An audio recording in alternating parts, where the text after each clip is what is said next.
নমস্কার বন্ধুরা, কুকুর শিখা রান্নাঘরে সকলকে স্বাগত জানাই। আজ নিয়ে এসেছি রাতের ডিনারে রুটির সাথে খাওয়ার মতো দারুণ টেস্টি একটা রেসিপি। খুবই কম সময়ে ঝটপট আপনারা রান্নাটা করে নিতে পারবেন, আর কম সময়ের মধ্যে রান্নাটা হয়ে যায়। আর রুটির সাথে খেতে তো ভালো লাগেই, তাছাড়া কিন্তু লুচি পরোটার সাথে কিন্তু দারুণ যায় এই রেসিপিটা।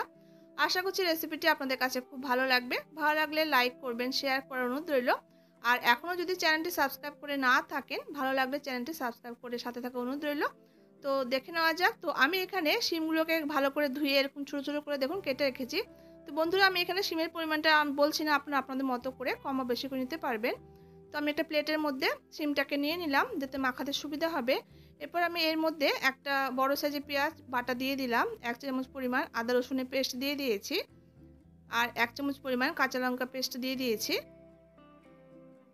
এখানে হাফ টিস্পুন হলুদের গুঁড়ো দিয়ে দিলাম, হাফ টিস্পুন এখানে লাল লঙ্কার গুঁড়ো দিয়েছি, যেহেতু কাঁচা লঙ্কা পেস্ট দিয়েছি আর যাতে কালারটা আসে তাই হাফ টিস্পুন লাল লঙ্কার গুঁড়ো দিয়েছি। তবে আপনারা চাইলে কাশ্মীরি লঙ্কা গুঁড়ো অ্যাড করতে পারেন। 1 টিস্পুন জিরের গুঁড়ো আর 1 টিস্পুন এখানে ধনে গুঁড়ো দিয়েছি, হাফ টিস্পুন এখানে গরম মশলা গুঁড়ো দিয়ে নিলাম। এবার 2 চামচ এখানে বেসন দিয়ে দিচ্ছি। বেসনটা বন্ধুরা খুব বেশি পরিমাণে কিন্তু দেবেন না, এই 2 চামচ দিলে কিন্তু যথেষ্ট। আর এখানে একটা আমি মাঝারি সাইজের টমেটো ছোটো ছোটো করে কুচিয়ে দিয়ে দিলাম, আর 1 টেবিল স্পুন পরিমাণ তেল দিয়ে দিলাম। এবারে তেলটা দিয়ে দেবো, দিয়ে এবার খুব ভালো করে মশলাটাকে শিমের গায়ে ঘষে ঘষে মেখে নেব।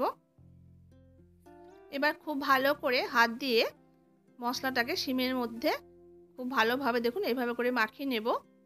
এই রান্নাটা কিন্তু হতে খুব বেশি কিন্তু সময় লাগে না, খুব ঝটপট কিন্তু এইভাবে মশলা মাখিয়ে নিলে খুব তাড়াতাড়ি কিন্তু রান্নাটা হয়ে যায়। তো দেখুন খুব ভালোভাবে আমি মশলাটা শিমের গায়ে খুব ভালো মতো করে মাখিয়ে নিলাম। এরপর আমি রান্নাতে চলে যাব। তো আমি গ্যাসের উপর একটা কড়াই বসিয়ে দিয়েছি, তাতে আমি সামান্য পরিমাণ সরষের তেল দিয়ে দিলাম। যেহেতু আমি আগে তেলটা দিয়ে মাখিয়ে নিয়েছি শিমগুলোকে, তাই এখানে তেলের পরিমাণটা কম দিতে হবে।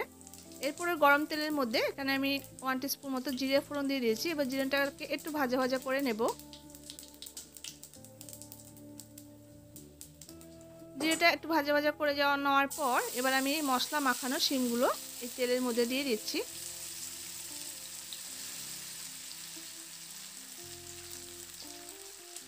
শিমগুলো সমস্ত তেলের মধ্যে আমি দিয়ে দিলাম। এবার হাই ফ্লেমে এটাকে খুব ভালো করে ভেজে নিতে হবে। তো ফ্লেমটাকে আমি হাই করে দিলাম। এবার মিনিট 5-6 মতো সময় ধরে খুব ভালো করে এটাকে কিন্তু ভেজে নিতে হবে অনবরত। আর এটাকে কিন্তু রেখে দিলে কিন্তু কড়াইতে লেগে যাওয়ার চান্স থাকবে, যেহেতু এখানে বেসন দেওয়া আছে। তাই ফ্লেমটাকে কিন্তু মিডিয়াম টু হাইয়ে করে দিয়ে অনবরত নাড়াচাড়া করে এটাকে ভেজে নিতে হবে। খুব ভালো মতো করে এটাকে ভেজে নিতে হবে, যাতে যে বেসনটা দিয়েছি বেসনের কাঁচা গন্ধটা যাতে না থাকে, তাই জন্য খুব ভালো মতো করে ভেজে নিতে হবে। শিমটা আমি খুব ভালো মতো করে ভাজা ভাজা করে নিলাম। এরপর এখানে প্রয়োজন মতো জল অ্যাড করে দেবো। এখানে কিন্তু খুব বেশি জল দেওয়ার দরকার নেই, এটা একটু গ্রেভি গ্রেভি মতো রান্নাটা হবে, গামাখা গামাখা, তাই খুব বেশি জল দেওয়ার দরকার নেই।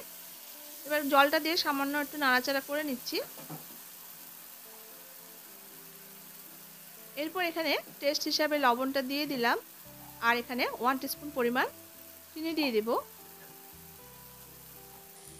এবার একটা ঢাকা দিয়ে মিনিট 6 থেকে 7 মতো লো ফ্লেমে রান্না করে নেব, যাতে শিমগুলো খুব ভালো মতো করে সেদ্ধ হয়ে যায়। মিনিট 7 পর ঢাকাটা খুলে এবার দেখে নেব। দেখুন রান্নাটা কিন্তু বেশি সময় লাগলো না, অলমোস্ট কিন্তু হয়ে এসেছে। আর বন্ধুরা, এইভাবে করে একবার খেয়ে দেখবেন, রুটির সঙ্গে তো দারুণ খেতে লাগে। তাছাড়া কিন্তু পরোটার সঙ্গে, লুচির সঙ্গে, বা আপনারা রুমালি রুটি এগুলোর সঙ্গে কিন্তু দারুণ যায় খেতে। তো দেখুন রান্নাটা আমার প্রায় শেষ পর্যায়ে। এবার আমি উপর থেকে একটু কাসুরি মেথিকে হাত দিয়ে এইভাবে একটু গুঁড়ো করে নিয়ে ছড়িয়ে দেব। তো এই রান্নাতে কিন্তু কাসুরি মেথিটা দিয়ে নামালে কিন্তু ফ্লেভারটা খুব ভালো লাগবে। তবে আপনারা যদি কাসুরি মেথি দিতে না চান, সেক্ষেত্রে কিন্তু ধনেপাতা কুচি ছড়িয়ে দিয়ে কিন্তু নামাতে পারেন। তবে কাসুরি মেথিটা দিলে কিন্তু এর টেস্টটা কিন্তু খুব ভালো আসে। তো দেখুন রান্নাটা আমার হয়ে গেছে, এরকম গ্রেভি গ্রেভির মতো গামাখা গামাখা করে কিন্তু নামাতে হবে। এবার আমি একটা প্লেটে এটাকে সার্ভ করে নিচ্ছি। তো বন্ধুরা, দেখলেন তো কত সহজেই রান্নাটা হয়ে গেল, খুবই কম সময়, মাত্র 10 মিনিটের মধ্যে কিন্তু আপনার রাতের ডিনারে রুটির সঙ্গে অনেক সময় কি রান্না করবো ভেবে পান না, তো এইভাবে কিন্তু করে নিতে পারেন, রুটির সঙ্গে খেতে খুব ভালো লাগবে। আশা করছি রেসিপিটি আপনাদের কাছে খুব ভালো লেগেছে। ভালো লাগলে এইভাবে অবশ্যই একবার রান্না করে খেয়ে দেখবেন। আর আপনাদের কাছে কেমন লাগলো তা কমেন্ট বক্সে জানাবেন। দেখা হচ্ছে পরবর্তী কোনো রেসিপির সঙ্গে। ততক্ষণের জন্য আপনারা সবাই খুব ভালো থাকবেন, সুস্থ থাকবেন।